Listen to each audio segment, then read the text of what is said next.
What if I told you that living sustainably isn't about buying fancy products or following every trend you see online? In fact, it's the complete opposite. It's about making simple, practical choices that don't just sound good, they actually work. You've heard the buzzwords, go green, save the planet, but let's be real. How many of us are actually making lasting changes? Here's the truth. Sustainability doesn't have to be complicated, expensive, or perfect. It just has to be real. In this video, I'm going to walk you through pragmatic steps that you can start taking right now to build a lifestyle that's not only good for the planet, but good for you. And I know what you're thinking. Isn't sustainability hard? Isn't it all about making huge sacrifices? Well, I'm about to challenge that idea and show you how you can make powerful, effective changes without turning your life upside down. Stay with me because I'm giving you the tools to make sustainability part of your everyday routine, and trust me, you won't want to miss this. Stick around and let's make this journey real together. Number 1, buy less, steal more from waste. You're probably thinking, wait, steal from waste? What kind of life advice is this? But hear me out. I'm not telling you to go full-on criminal mastermind. I'm talking about a different kind of stealing, the kind that's completely legal, shockingly practical, and actually helps the planet. We've all been there. You buy something brand new, use it once, and then it just sits. Or worse, you throw it out because it broke, went out of style, or wasn't even that useful to begin with. Meanwhile, stores are stocked with new, shiny versions of the same stuff we've been tossing for years.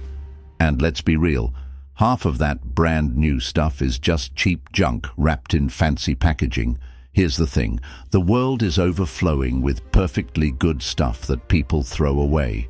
Furniture, clothes, electronics, even food. And instead of giving these things a second life, we keep buying more, trapped in this never-ending cycle of waste. That's where the real crime is. So here's my challenge to you: steal from waste. Before you buy something new, ask yourself, can I find this second-hand? Can I repurpose something I already own? Can I rescue it before it hits a landfill? Sounds extreme? Maybe, but it works. A few weeks ago, I saw my neighbor tossing out a wooden chair. It had a little scratch, maybe a loose screw, but other than that, perfectly fine. So, what did I do? I stole it. A little sanding, a fresh coat of paint, and boom, good as new. I could have spent $100 on a replacement. Instead, I got a free upgrade and saved that chair from its landfill fate.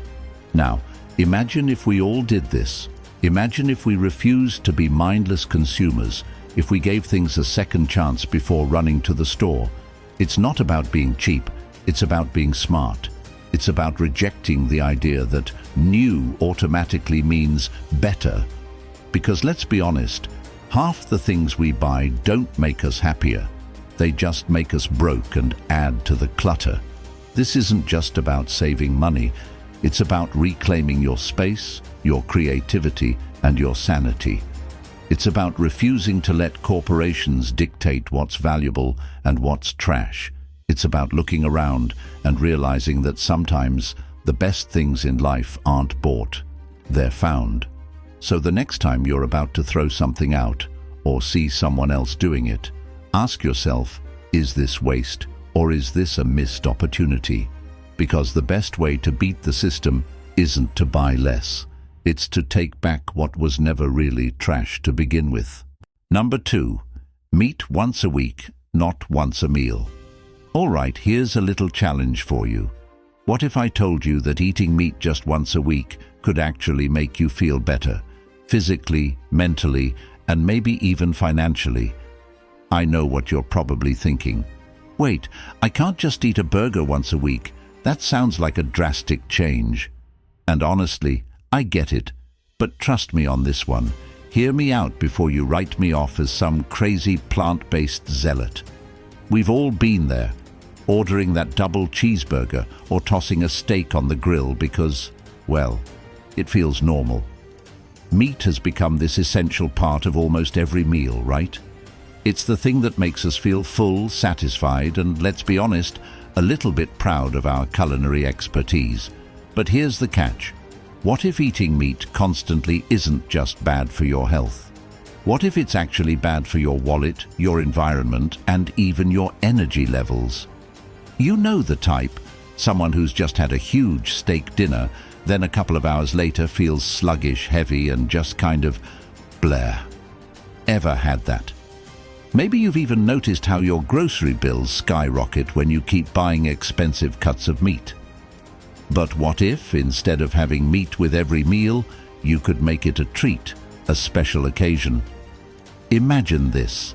You could eat a balanced meal full of vibrant veggies, grains, and beans for lunch. You'd still feel full, energized, and surprisingly satisfied.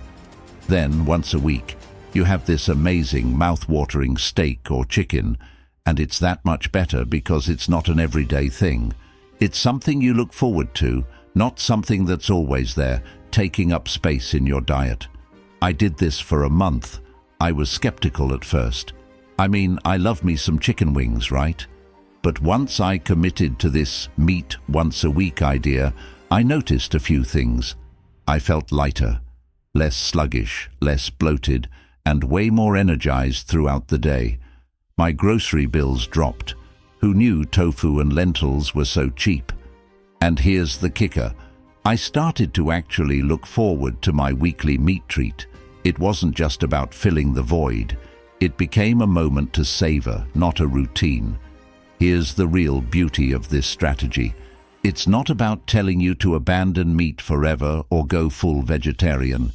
It's about reclaiming your relationship with food, making conscious choices that empower you rather than feeling like you have to do something.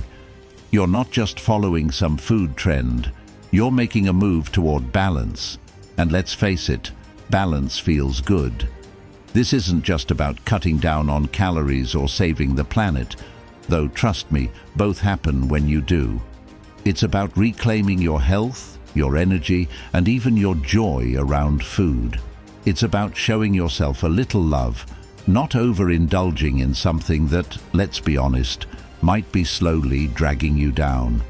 So, next time you reach for that third burger or pile of wings, ask yourself, do I need this right now? Or can I wait until the weekend and really make it count? Your body, your wallet, and your peace of mind will thank you. Because in the end, less is more, especially when it's done with intention. Number 3, fast fashion is fast trash. Wear it till it rots. Here's the cold, hard truth. Fast fashion is fast trash. Now, I know what you're probably thinking. Oh no, here we go. Another lecture about how I should never buy a cute dress again. But hold up. This isn't about telling you to stop shopping or to wear burlap sacks like it's 1790. Nope, I'm talking about rethinking how and why we consume fashion in the first place. And yes, trust me on this, by the end of this, you'll be looking at your wardrobe a little differently. We've all been there, standing in front of the mirror in a brand new outfit, feeling like $1,000,000 because it's fresh off the rack, trendy, and looks perfect. But then, a month later, it's in the back of the closet, barely worn. And it's not just you, it's the entire world. We're buying clothes faster than we can even wear them. And where do they go? Straight to landfills. It's a cycle of waste and consumption that's not just bad for your wallet, but it's destroying the environment too. You know the type. Always having to buy something new because the trends change so fast. You keep telling yourself, I'll wear this once or twice more, then it's out. But let's be real, those clothes aren't even designed to last that long. They're built to fall apart after a few wears, leaving you feeling guilty for tossing yet another piece of fast fashion into the trash. But what if instead of feeding that cycle, you could break it? Here's a fresh take. Wear it till it rots. Now, this doesn't mean wearing torn-up, unflattering clothes forever. but it does mean getting the most out of what you already own. The things we toss aside after one season of wear, they have so much life left in them. And I'm not just talking about your favorite pair of jeans. I'm talking about being intentional about your wardrobe, buying less and making it last longer. Think about it.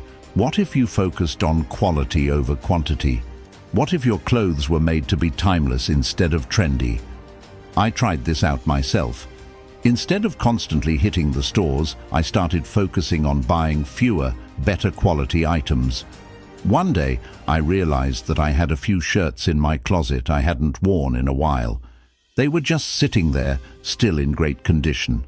So, I decided to wear them again and again until they were truly worn out. After a few months, they were so soft and comfortable, I didn't want to let go of them. They felt like me, and they fit in a way no new shirt could. That experience taught me something huge. When you start to appreciate what you have, it becomes a part of you. You don't need to keep replacing it. By doing this, I didn't just save money. I felt better about my choices, and mentally, I felt lighter. Not having to worry about buying the next trendy item freed me up to focus on things that mattered more, like my health, my friends, my passions. It's not just about saving the planet, although that's a huge bonus. It's about reclaiming control over a space that so often feels overwhelmed by excess. This is about reclaiming your space, your peace, and your dignity. It's about standing up to the pressure to always keep up, to always have more. You don't have to be perfect, just start small. Wear what you've got, love it until it can't be loved anymore, and when you're ready to move on, do it thoughtfully. And I promise, the next time you think about buying that trendy top, you'll ask yourself, do I really need this, or can I make something else work? Because in the end, the power's in your hands. You get to decide when it's time to stop the cycle of constant consumption and start wearing what you've got until it truly rots. Number 4, cancel convenience. Make struggle a habit. What if I told you that convenience is secretly holding you back? I know. It sounds a little dramatic. After all, who doesn't love an easy solution, a shortcut, or just pressing a button and having everything done for you? But here's the kicker. That very convenience you love could be the reason you feel stuck in a rut. Now, before you click away, let me explain. What if embracing struggle was the key to personal growth, success, and true satisfaction? Yes, I know it sounds counterintuitive, but trust me on this one. Stick with me for a second. We've all been there. You know the type. That day when you just need to get something done, but you know there's an easier way. Maybe it's ordering takeout instead of cooking, buying that new gadget that promises to save you time, or skipping a workout because it's too hard today. The ease of it all feels like a win in the moment, doesn't it? But then, a few days later, you realize that nothing has changed. You're still stuck in the same cycle of comfort and convenience, never really pushing yourself. And if we're honest, it doesn't feel that great, does it? Here's the twist. What if making struggle a habit was the secret to leveling up your life? And no, I'm not talking about making things unnecessarily hard for the sake of it. I'm talking about choosing the harder path on purpose, the one that challenges you, the one that forces you to grow. Struggle, at its core, isn't the problem. The problem is avoiding it, thinking that convenience will get you where you want to go. But guess what? It won't. I'll tell you, I used to be addicted to convenience. When I first started working on my fitness, I relied on every shortcut, meal delivery services, fancy gym machines that did most of the work for me, apps that tracked my every step. But there came a point when I realized I wasn't really getting stronger or healthier. I was just being babied by technology and easy solutions. So I decided to go old school, cooking my own meals, going for runs instead of using an app, and actually lifting weights without the frills. At first, it felt like a struggle. I was exhausted, sore and frustrated. But you know what happened? I got results. And not just physically. I felt mentally sharper, emotionally more resilient, and in control of my life. I had stopped outsourcing my struggle, and it was making me stronger in ways I didn't even expect. When you choose struggle, you reclaim something powerful, your sense of accomplishment. It's easy to feel good when things come effortlessly, but the satisfaction of putting in real effort, of sticking with something that challenges you, is something else entirely. It's the feeling you get when you finish a workout that nearly broke you, when you solve a problem that seemed impossible, or when you push through the discomfort and come out the other side better. This isn't about torturing yourself. It's about showing up for yourself. It's about saying, I'm worth the hard work, and knowing that embracing struggle is what sets you apart. It's about looking at your goals, whether they're personal, professional, or even physical, and knowing that you'll earn every step of the way. So, next time you feel tempted to take the easy route, remember, true growth is forged in the struggle. Cancel convenience, make struggle a habit. Embrace it and watch how it transforms your life. Because in the end, it's not about the easy wins. It's about the strength you build along the way. Number 5, digital hoarding is killing the planet. You know that feeling when you scroll through your phone or laptop and there's just so much stuff, photos, videos, memes, random files, and somehow it all starts piling up? It feels harmless, right? But here's the thing, digital hoarding is actually killing the planet, and it's a problem none of us are really talking about. Now, I know what you're probably thinking. It's just a few files here and there. It's not like it's hurting anyone. But trust me, it's having a bigger impact than you realize. We've all been there. You take a ton of pictures, save some documents just in case, and then, months later, you've got an entire digital landfill sitting on your devices. And every time you add something to that digital pile, it feels like no big deal. But here's the catch. Every image you save, every meme you share, and every document you store on the cloud is consuming real-world resources. You might not see it, but it's happening. Your files are living in data centers, which are basically massive buildings full of servers that need tons of energy to run and stay cool. And this energy in many places is coming from non-renewable sources like coal or natural gas. So the more stuff you hoard digitally, the more energy you're demanding from the planet. Yikes, right? But here's where it gets interesting. I'm not here to tell you to delete all your stuff and live a minimalist life, unless that's your thing. And in that case, go for it. I'm talking about taking control and being a little more intentional about your digital footprint. What if instead of just mindlessly collecting, we started being more conscious of the impact of our virtual habits? What if we could start cleaning up our digital space the same way we clean up our homes? Let me give you an example.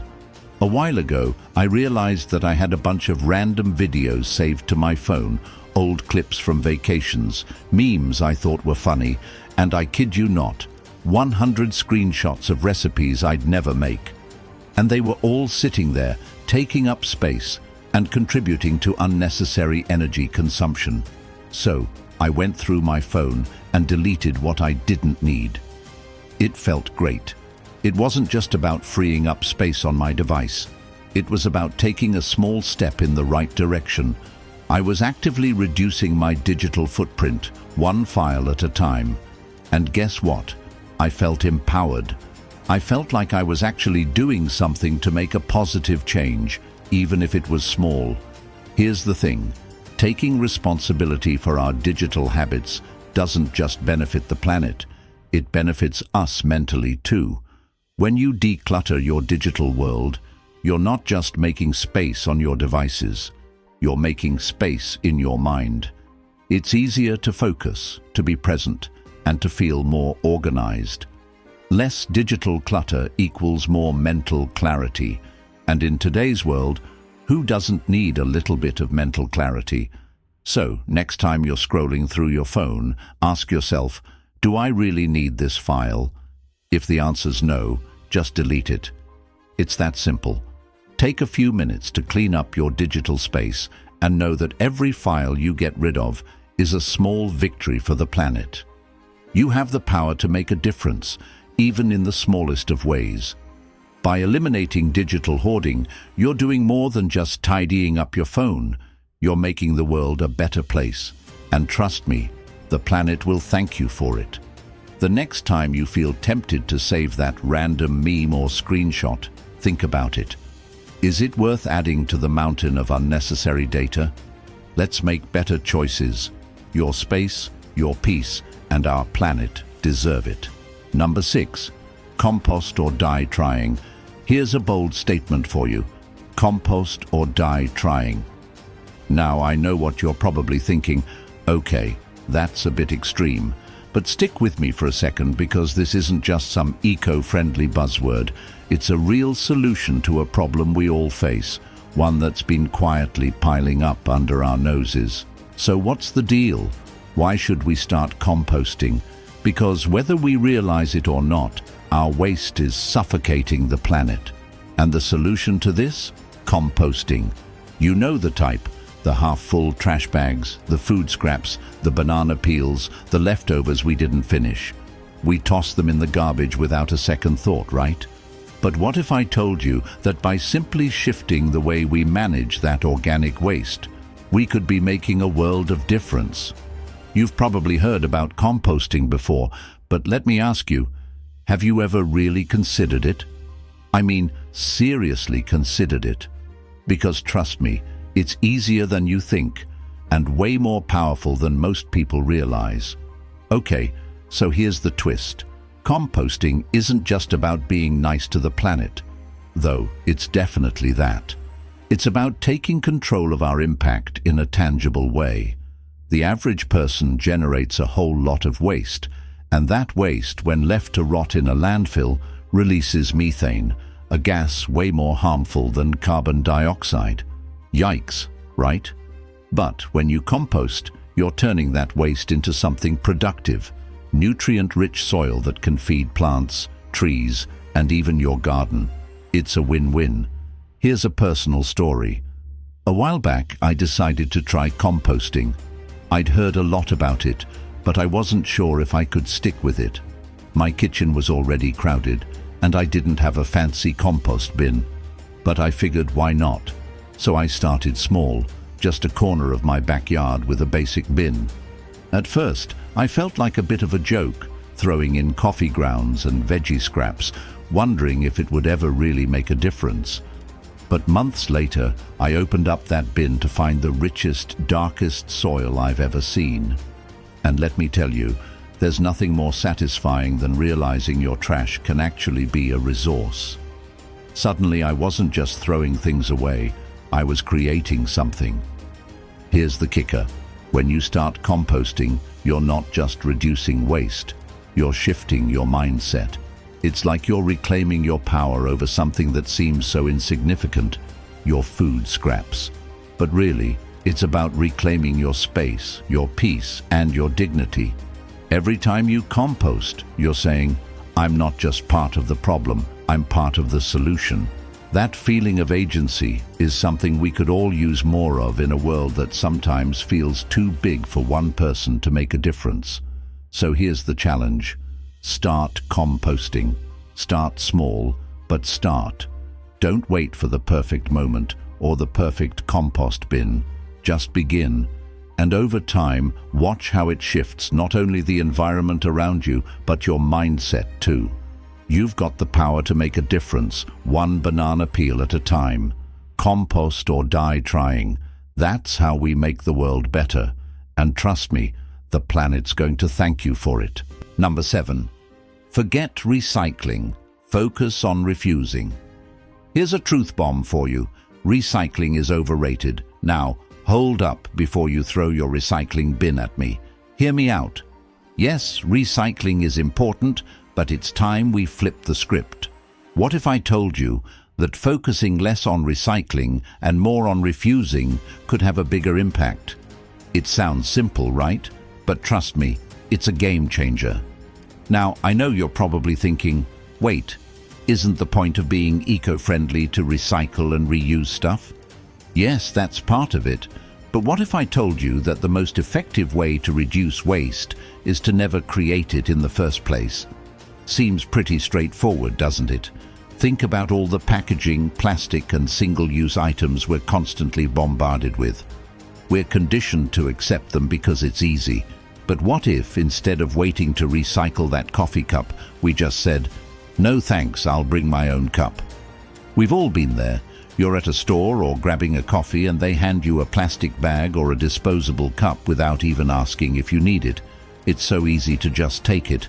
I get it. But imagine how much less waste we'd generate if we said, "I don't need that."